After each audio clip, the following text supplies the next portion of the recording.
Why don't we take Agent Cooper for a little ride? Where to? The Bookhouse.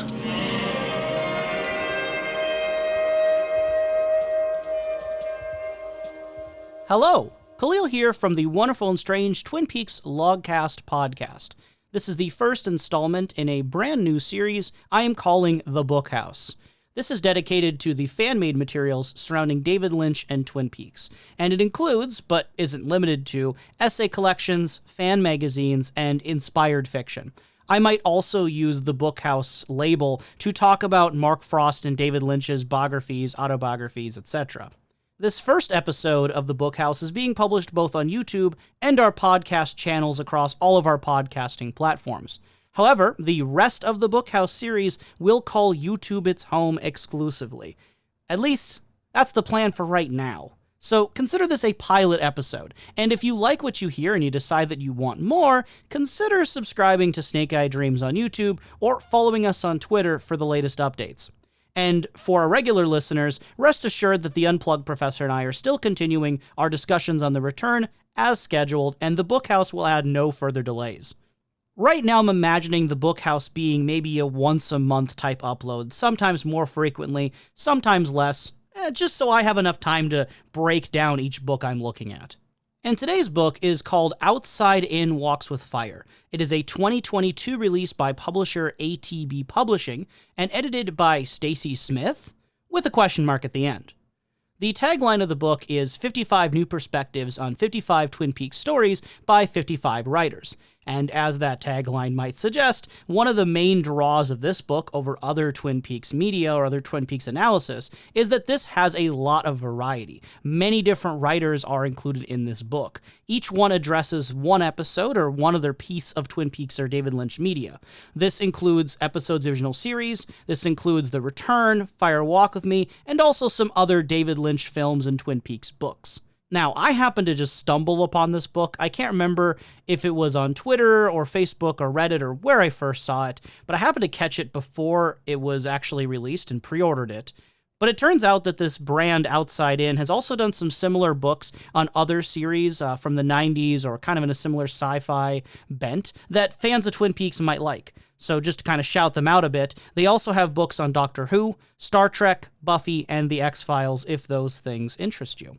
Outside In Walks with Fire is a pretty lean 174 pages. You can read it in one day, but it's also pretty easy to navigate and return to. So if you wanted to do a rewatch of the show, you could watch an episode of Twin Peaks and then go to your book and read the, 3 to 5 pages on that episode, then go back and watch the next episode and kind of repeat that process. And it would work pretty well for that, I think, the same way you could do a rewatch with a podcast. I would say the main draw of Outside In is that variety that I've mentioned before. There are some traditional essays mixed in here, and in fact, actually a lot of those essays are some of my favorite content from the book. But there's also other types of writing in here. There's things that verge on fan fiction, that take a character's perspective and kind of run with that. There are scripts that are in here. There are all these different varieties, kind of off-the-wall ways of responding to episodes that could be quite fun for readers. And since a lot of these are pretty short, even if you're not a fan of a particular entry or a particular style, you are treated to something very different probably in the next section. I think the result is something that's going to have something for pretty much every Twin Peaks fan. And there's going to be content that even if you've read a lot of other Twin Peaks media, you probably haven't encountered before. So some examples of the weirder, kind of more experimental styles in the book. There is a concerned letter in this book about how the llama in episode 4 might have been under distress, and that's why it snorted at Dale Cooper's face. There's a response to episode 8 in the form of a Star Wars script, where Luke Skywalker, Ben Kenobi, Han Solo, and Leia Organa exchange Twin Peaksian lines of dialogue. There is a psychoanalysis of Benjamin Horne and Leland Palmer, but it's through the back and forth conversation of 3 people who would work for the company that sells miniatures, like the model cars that the Marsh family has or the Civil War pieces for Ben. There's this interview with Tim Pinkle, but it's like when he's older and he's been involved with Miss Twin Peaks for 30 years. And clearly, as you read the interview, Tim Pinkle has nefarious, self-serving motivations. There's a choose-your-own-adventure style reenactment of Dougie's quest in Part 3 of The Return, where many of the choices as you go through it frustratingly keep leading you around in circles as you repeat doing the same things over and over again of trying to talk to people, ineffectively moving stuff, or just looking at things blankly. And then there's also, for Part 4 of The Return, the resignation letter of the limousine driver. So again, a lot of writers are finding unique spins on how to comment on Twin Peaks or how to summarize an event without having to resort to just a more dry essay-type content. I would also say that this playful approach keeps the book feeling fresh. So, like, if you're not a huge reader, and sometimes I'm not even a huge reader, it can get a little bit dry if you just read essay after essay after essay in the same style, but you're constantly being given something different, so you don't know what kind of mood or what kind of feeling you're going to get next. I think it keeps things light. I think it keeps things exciting in that way. I like when people play with their fiction. It's why I love fan fiction, why when I was in high school I loved doing like role plays on the computer. Weird ways of expressing your love for something I find very charming. And I also think for Twin Peaks in particular, it makes a lot of sense because Twin Peaks as a franchise was never shy about having just odd ways of expressing its media. So you had like official card art, right? You had the Twin Peaks Gazette as an official, unofficial fan magazine. You had the board game, and you even have things like the Diane cassette tape and the dubious levels of how canon, quote unquote, things are. So I think that Twin Peaks of all media I've encountered might be one of the number one contenders for a book analyzing it that does take a lot of liberties to go into strange directions. Again, experimental feel for an experimental show makes sense. And with these varieties of styles come varieties of perspectives. So you might have, in most books, one author or maybe a handful of authors working together to talk about a series, and there's a lot of strengths in that because it allows someone to talk at length about their feelings. But Outside In has so many writers and so many different interpretations, a lot of which you could just take what they say in like 5 pages, and that could be its whole other jumping off point, right? Like that could be its whole other book if they wanted to, but you just get a little snapshot, a little bite-sized bit. And along the way, you get some of the more common sentiments. Like, you'll see people in this book expressing praise for the pilot or criticizing Season 2's quality consistency. But you also do get some less heard viewpoints, both on general topics and on some very specific topics, which I thought was pretty cool. Some examples of that, there is a musical analysis in here, and he goes through showing musical notations and pretty specific terminology that I'll admit goes like super over my head, but this is something that I could see being its own YouTube video or having an own podcast analyzing the music on it. It's a jumping off point that I think is pretty exciting. There's a science fiction fan talking about how much they appreciate episode 17, and that's the one, just for clarity, where Dale Cooper and Garland Briggs are off at night and there's that abduction of Garland Briggs, and he notes how much that's like the X-Files, which I'll be honest and maybe reveal my hand here. I haven't seen all of the X-Files. I tried a few years ago to watch it and ended up dropping it, and I think I was maybe a little harsh on it because it wasn't what I was expecting or hoping for. I wanted it to be Twin Peaks and it wasn't, and that was maybe not fair. But he's drawing comparisons to how you see early signs of the X-Files in Twin Peaks, and I thought that was pretty cool to see as well. One of my absolute favorite entries from this book has to be Transmix by Stacy Smith, the editor of the book. And she speaks, or writes, I should say, at length from a transgender woman's perspective on the character of Denise Bryson. And this is something that on our podcast, the Unplugged Professor and I have talked about having mixed feelings on in terms of how Denise was portrayed in the writing of the show, as well as David Duchovny's sort of attitude about the character in special feature interviews, which we found a little bit uncomfortable at points. But Stacy Smith has a lot of praise for Denise, and I think it's really valuable to hear from a trans woman's approach to the character, and she offers a great counterpoint to some of our criticisms. She points out that around the same time as Twin Peaks, the show Quantum Leap was further less progressive by featuring evil lesbian stereotypes, whereas Denise was a fully formed, confident trans character in the 90s who is treated with respect by their characters. And she sees those moments that are played for comedy with Denise as being more like gentle teasing and not necessarily malicious either. Something else that the Unplugged Professor and I have talked about, I can't remember if it's on pod or off pod or on an episode that hasn't been released yet, but we've talked about whether or not The Return could be classified as a soap opera, because the professor's kind of said that The Return is a different genre than the original show, and I think so far, not to speak for him, but I think he said to me that The Return doesn't feel like a soap opera. So I think it's interesting that one of the entries in this book is from the perspective of someone who does see The Return as a soap opera, and that's Colleen Hillerup's entry, Like Sands Through Hourglass. She lays out 5 criteria that apply to soap operas that apply to The Return, and articulates then in a few pages why The Return could still be considered a soap opera, not a parody, not a response to soap operas, but actually a soap opera, the same way the original show was. I'm inclined to disagree with that perspective, but I think that genre, right, is always constructed, and it's hard to pinpoint where you draw those lines. So if you want to hear an argument for why The Return could still be a soap opera, it's something to check out. The result of all these different perspectives jumping off, some of them agreeing with each other, some of them disagreeing with each other, some of them just talking about totally different things, I think it broadens the appeal of Twin Peaks. And for someone jumping in, it could put you in a situation where you are reading something you never thought about before. You're taking into consideration a viewpoint that had never occurred to you before, and it ends up recontextualizing maybe an episode or maybe an entire season or the whole series in general.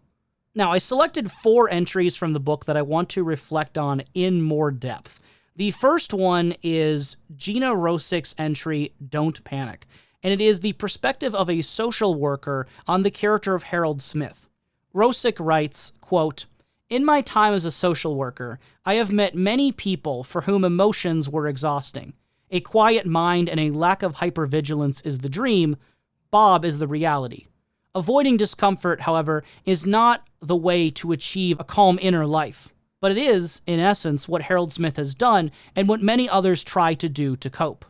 I feel like Rosick's entry is a nice companion piece to The Secret Diary of Laura Palmer. Even though this was written about an episode involving Harold, so much of the approach here lines up in my mind with how the book articulates the inner personal struggles of Laura Palmer. And I think it's easier for me, or at least has been historically, to think about Laura facing her struggles and to think about the personal side of her feelings, when she writes in her diary.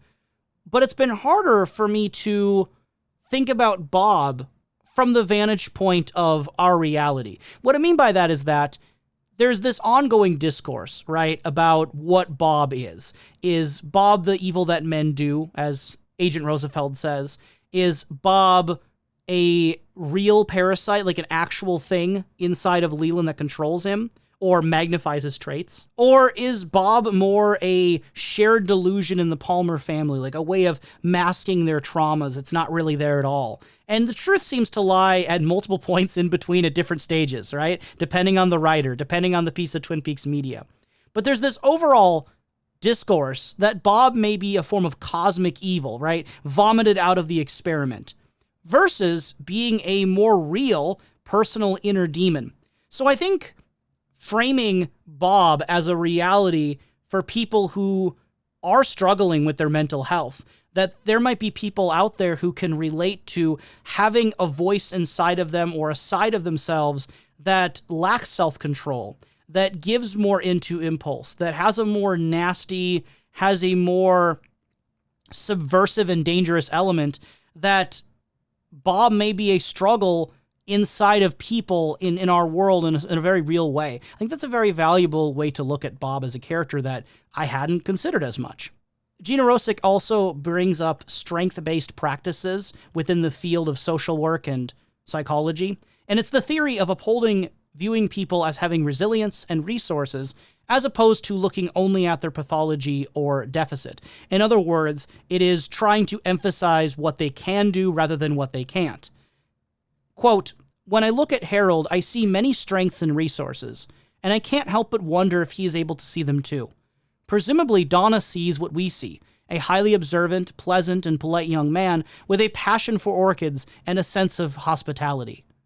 She notes how Harold used to be a horticulturist, and how keeping that greenhouse might bring him some meaning and a sense of purpose.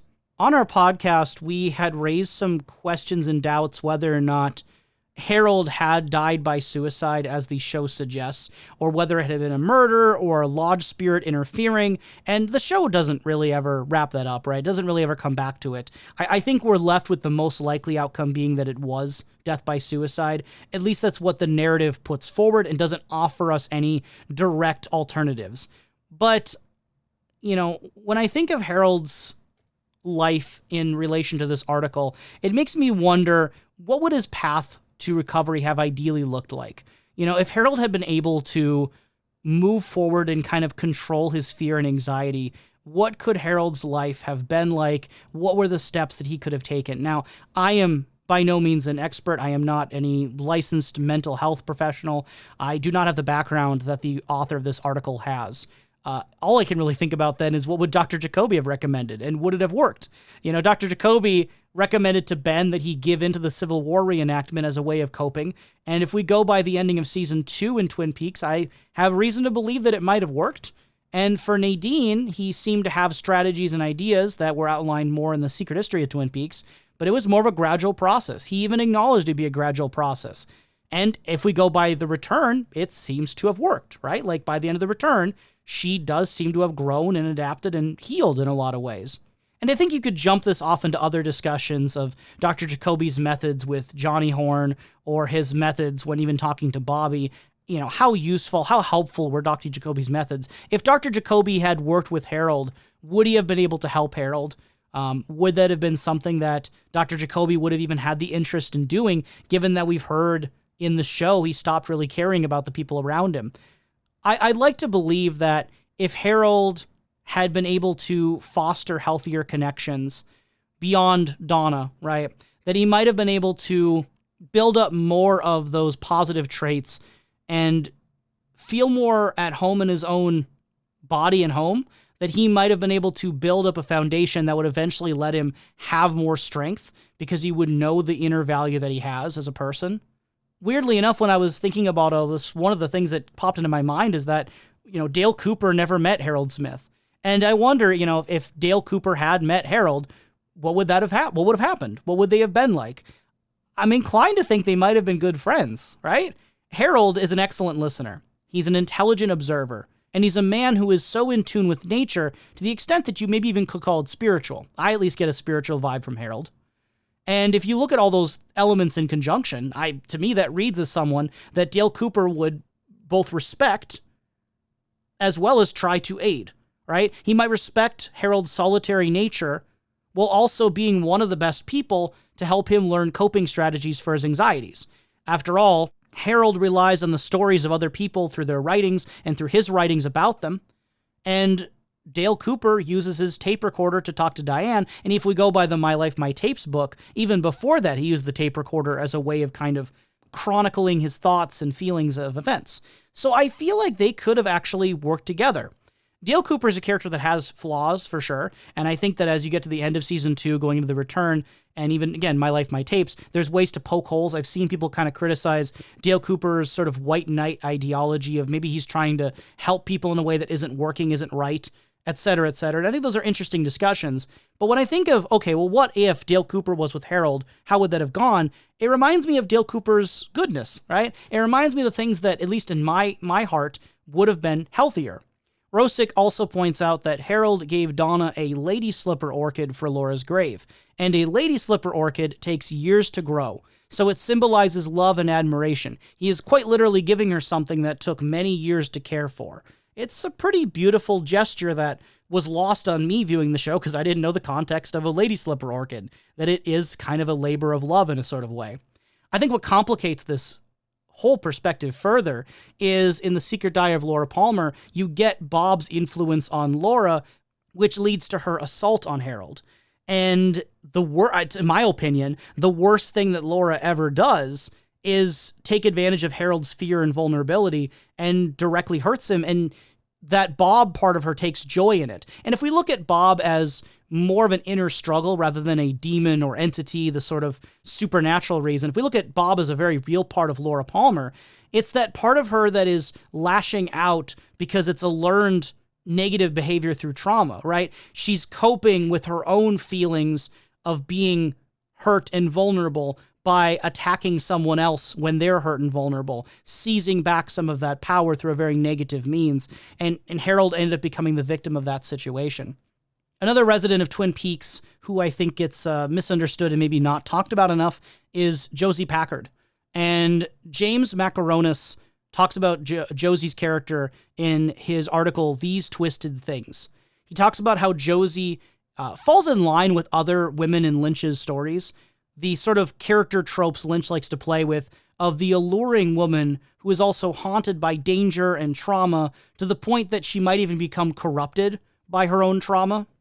And he positions that the series discarded Josie in a way that kind of complicates how otherwise the series could be a catharsis for the experiences that these women have. It brought to my mind pretty quickly two other characters that I feel like the narrative of all these different writers during the original run of the show kind of, forgot, so to speak. You have Sarah Palmer, who was left alone in the Palmer household, really without a lot of allies, friends, support network, care, after not only the death of Laura, but the death of Leland, and living with the sort of feelings stewing in that household. Obviously, we see that go somewhere in the return, which I think makes it, again, more complicated. But if we just even look by season 2 standards, it's like the writers didn't really know what to do with that character. I don't know if the actor maybe wasn't as available or if they genuinely weren't sure of what to do. But Sarah Palmer feels like a sort of abandoned victim, the same way that maybe Josie got discarded. Not through literal death, but through simply not having any more visibility. Similarly, Ronette Pulaski, you would think, would be a very major figure in the storyline as the other central witness in Laura Palmer's murder, but once she wakes up from a coma, she pretty much doesn't have any screen time until the last episode of season 2. I'm thankful David Lynch brought her back and then brought the actor back for the return as American Girl. But again, Ronette, another female victim or female character who is haunted by this sort of trauma and discarded. Now, the flip side of that with David Lynch, though, is that he did not address very much with Annie. And you could argue that Annie's another female character that was discarded. Audrey's a whole nother can of worms in that discussion, right? My point is that Josie's status in the return connects to so many other characters, even those who've never met Josie, who don't have any connection to her, other than the fact that they have a very similar life trajectory of having to endure pain almost exclusively on their own. Macaronis goes on to describe how in the same episode that Josie dies, or is lost to the wood of the drawer pull, however you want to see it, Audrey gets on the board for the Great Northern, Norma gets Hank to agree to a divorce, Donna is able to get some closure with James. All of these moments are women getting a new lease on their life, but Josie is again discarded. I kind of wonder how much should we focus on this specific examination of one episode versus the grand scheme of their characters, because by the end of season 2, right, Audrey's in a bank explosion, Norma loses Ed again, and Donna is seeing her family literally ripping itself apart with Dr. Hayward attacking Ben Horne. Should we focus on the fact that Josie doesn't get closure or a moment of a new lease when the other characters do in the same episode? Or should we look that all of those characters end up losing that new lease potentially? That if they had a potential opening for something great and new, it kind of got blown apart in the ending of season 2. The author goes on to say at length, quote, "It's as if the series recognizes that while it may seek to foster empathy for victims of violence, it cannot fulfill that promise without inflicting violence in the first place. Twin Peaks has made its name by fetishizing distress. Just think of the credits rolling over the photo of the murdered homecoming queen. So at a point where many of its leading ladies are starting to heal, the series rather callously engineers a plotline that denies its only prominent woman of color that same dignity, attempting to justify this by retroactively explaining her away as a femme fatale." A lot to dive in with that quote. First of all, it reminds me of the discourse you can have about how prominently the image and idea of Laura's death features even in merchandising, that people will buy Funko Pops of Laura Palmer's dead body wrapped in plastic. People will show up at fan conventions dressed as a dead teenager. How empathetic is that? I think it raises a lot of questions. Twin Peaks has always had a very strong sense of dark humor within its community, but you get this polarizing effect of absolute sincerity and rawness, but then you get the sort of jokey, flippant attitude of things like the Twin Peaks Access Guide. Twin Peaks is both of those things. It is the trauma of Maddie getting killed by Leland Palmer, but it is also the ludicrous nature and silliness of the show approaching Nadine's mental health crisis as a comedy bit. And how Twin Peaks fans navigate that whole spectrum, I think, is going to be highly individual, and it is something worth discussing, even if there may not be a black and white correct answer to all of these questions. I also think about how the Secret History of Twin Peaks framed Josie's life, where we get things out of her control, such as the circumstances of her birth, who her mother is, who her father is, how that may have led her to be the kind of person that she is later. But then you also get all of the choices that she makes actively that continue to frame her as this dangerous femme fatale or Black Widow type of stereotype. And, does Josie ever rise above those tropes or not is going to depend on the viewer. I've said it before. I personally think Josie's a very interesting character, and I think that the fact that she's able to simultaneously be very sympathetic while also being one of the most aggressive characters shows the extent to which she had to learn to survive in this world of cutthroat, mostly men in her life, and learn to gain the upper hand on that by deceit, by treachery, by occasionally violence, and how she took all of those coping mechanisms that could possibly lash out and embodied them. So on one hand, you feel sorry for Josie. On the other hand, you have characters rationalizing that she almost had it coming. And I can see where there's a discomfort when you look at the judgment of Josie versus the judgment of some of the other characters who end up having better fates. And the element of Josie being the main woman of color, main non-white casting in the show, that also could be brought in for discussion. The author goes on to state that Josie hardly gets to speak in this episode. She's commanded where to go and what to do by Andrew Packard, Thomas Eckert,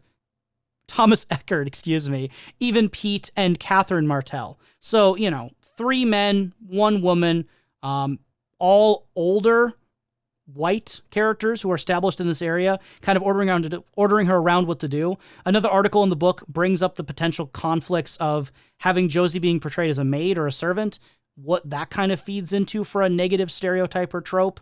The author goes on to say that Josie gives the impression, quote, not of a woman in trouble, but of a woman imprisoned, unable to break free of the role the narrative demands of her, such that even 25 years later, we still don't even know what happened to Josie.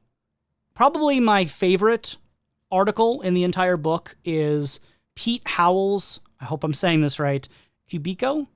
And what he does is he writes a personal record from the perspective of Albert Rosenfeld. He mentions how Gordon Cole thinks Twin Peaks is changing and returning to normal, that it is, quote, an ordinary little town with ordinary little people leading ordinary lives. But Albert strongly disagrees, and instead, in the story, presents an alternative theory. Quote, this run of farcical drama, the soap opera that the entire town seems to have devolved into, is not organic. It is not a natural state. It is being engineered by someone or something. The natural state of Twin Peaks is one of dark unease. First of all, I have to praise the writing here. This is up there, in my opinion, with some of the best in-character writing from the Secret History of Twin Peaks. That's written by Mark Frost. I think this is up there with some of that. And it really does feel like Albert to me, while saying something, while also feeling like it's going somewhere at the same time. Because a lot of in-character writing I've seen in other places tends to rely on copying and pasting quotes from the series. This feels, however, like it was written from someone who can tap into the character's mindset and say new things from that mentality. I'd call that quality fan fiction. Also, it's quality analysis. Bringing up the darkness of Twin Peaks, the inadequacy of people to confront that. It's something that reminds me of how the Bookhouse boys, right, for all of their talk, don't really seem to do a whole lot. They just seem kind of like a boys club to hang out with all their high school football bros and throw a party once a year in April where they wear weird cloaks. It doesn't seem like they are actively able to do much about it. And everyone just keeps believing that Twin Peaks is this amazing place that it might not be, that it might be dark and might be evil. It reminds me of this image I was seeing on Twitter of like the two different kind of detectives solving a crime in a small town. And one was clearly modeled after Dale Cooper, where the guy is just all happy like, oh man, these quirky people who keep killing each other. Haha. And it's that sort of vibe, right? Where I think Albert as an outsider is able to come in and see the flaws with this place. And the show oftentimes treats it as a joke or that he's overly harsh. I like that this writer takes it pretty seriously. I think there's something compelling to that. It overlaps a bit with Bobby's call out at the funeral that everyone else around needs to wake up because the things that happened where Laura was allowed to die, everyone is responsible. There's a shared responsibility. They all didn't do something about it. And it also lines up pretty nicely with what Dr. Jacoby wrote in The Secret History of Twin Peaks, kind of calling out everyone's complacency, right? So I think that there's a nice shared perspective here between this version of Albert, Bobby, and Jacoby from all these different writers and media. Quote, Twin Peaks is a dog that bites for the joy of it, then cowers, crawls on its belly, and licks your hand. It's not begging for forgiveness. It's waiting for you to glance away so it can do it again. And like dumb, credible children, so many trust. No one, from the saintly sweetheart prom queen with her lawyer father to the respectable businessman, can be taken at face value. Pillars of the community, all built on sand. Again, it's how the show doesn't reckon with people coming to terms that Leland was the killer. We don't get that really clear response from anyone, not even people who you would expect to have a response. I kept getting confused whether people even realized that Leland was the killer because so little seemed to change or be addressed. Obviously, Ben Horn, things were coming to light with him as well, but it seems like the town just kind of continued business as usual and buried their doubts, buried their fears, and I'm not sure the writers were doing that on purpose. I think they kind of just didn't address it, but by not addressing it creates this sort of weird world where you can have these pillars of the community fall apart and everyone just acts like nothing happened. Even Donna doesn't have much of a reckoning with the fact that her best friend was killed by her best friend's dad. It's kind of wild in a way. And again, Sarah Palmer being left alone in that house, no one is really building support networks to try to help. One of the rare examples, I think, of a support network being built was from Laura Palmer with the Meals on Wheels. That seemed to be something that was doing a real good in the community. Other than that, though, it's kind of hard to see much changing in Twin Peaks. They're really stuck in their same ways, which allow the same kinds of evils to perpetuate. So when you hear Truman and Dale Cooper talk about how this place is different, this place is beautiful and simple and nice, I kind of doubt that, and I think Albert is right to doubt that too. In the writing, Albert views the death of Leland Palmer as mostly a distraction. Quote, nothing was stopped, no justice was done, and I am surprised that Agent Cooper seems to think so. Albert views the current state of Twin Peaks as one of distraction, that there's this darkness that for just a moment was made too visible, too apparent to some of the brighter minds like Dale Cooper, so the darkness has retreated and is waiting for its next chance to strike. And of course, it would, in several different ways. I think this matches up nicely with the flip side of Jean Renault saying that Dale Cooper made things more complicated. The Renault family, of course, being part of that darkness, right? Maybe not the most sinister of it, but one of the most persisting. There's always another Renault, right? You have Jacques Renault, Jean Renault, Jean-Jacques Renault. You've got I can't remember the name of the other one that was in The Secret History of Twin Peaks. And never mind Bernard, he's not even a character, right? But you have these persisting Renaults, even played by the same actors at certain points, where it's this idea that it never really changes. It just waits to strike again.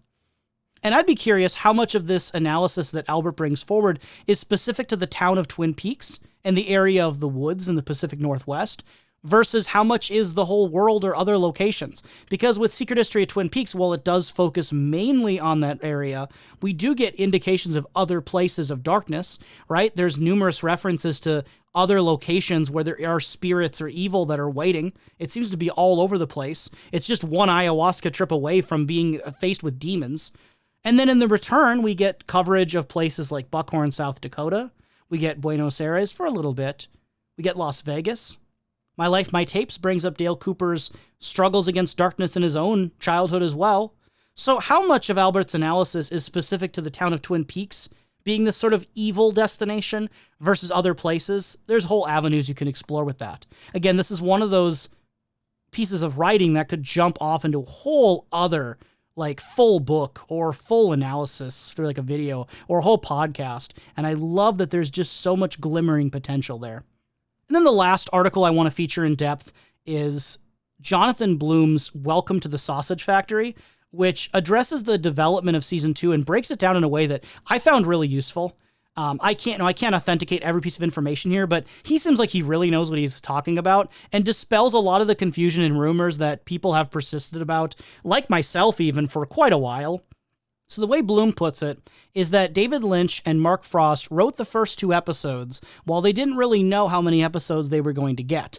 They didn't really have a pace in mind for a specific climax or trajectory because they didn't know where they were going or how long they would have to go there. And then instead of becoming a more traditional television show, those first few episodes had a sort of a dreamy, moody quality that left it open. Then they were told they'd get 7 episodes for season 1, meaning they had 5 more to make. And meanwhile, during season 1, David Lynch was off making Wild at Heart, and Mark Frost brought in Harley Peyton and Bob Engels to develop the rest of season 1. And the author notes that at this point, things started to get clearer explanations, that with Harley Peyton and Engels being brought in, Cooper's dream is now more of a literal code to interpret. Philip Gerard turns out to be an ordinary guy. Notably, this also addresses a common misunderstanding that David Lynch was in fact shooting Wild at Heart during season 1, not season 2, as I've seen perpetuated other places, and I've also been guilty of perpetuating that. Because you look into Twin Peaks trivia, you will find people saying that Wild Heart was during season 2, and that doesn't match up with the timeline as I understand it. However, if I'm understanding it correctly, again, call me out if I'm wrong in the comments, note that during season 2 or parts of season 2, Mark Frost was working on Storyville. So it would be true to say that David Lynch and Mark Frost had movies that they were directing and working closely on during both season 1 and season 2, so both had absences, but I think people get it flipped around when David Lynch actually was working on Wild at Heart. Jonathan Bloom continues to write, quote, "Serial TV isn't written in a straight line. It's multiple separate chunks of story being written simultaneously by different people, patched up as they go, with very limited use of the backspace key." I love the willingness here from the author to acknowledge, even though he doesn't go through all the specific examples, that it isn't just David Lynch, right, making all of Twin Peaks, and it was never all 100% planned out. People like Harley Peyton and Robert Engels deserve a lot of credit, a lot more than they're given, I think. And there were so many other writers and directors who were having their own role in it. You had actors, even on the fly, coming up with ideas that would be used in the show. So much was ad-libbed, so much was made up as it went along, so much was from other people that it was never a singular vision.